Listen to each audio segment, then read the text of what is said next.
You ask Tiger to calculate.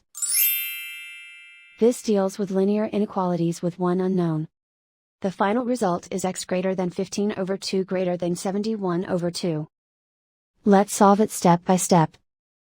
Group all constants on the right side of the inequality. Add 3 over 2 to both sides.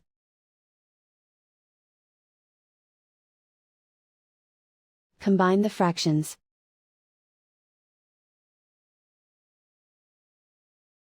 Combine the numerators.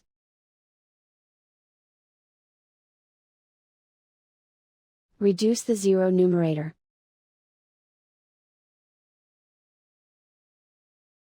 Simplify the arithmetic.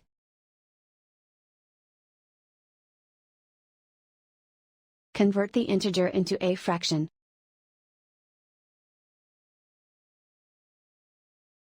Combine the fractions.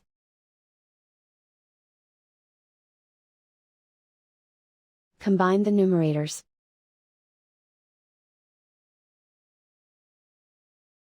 Plot the solution on a coordinate grid. And so the final result is x greater than 15 over 2 greater than 71 over 2.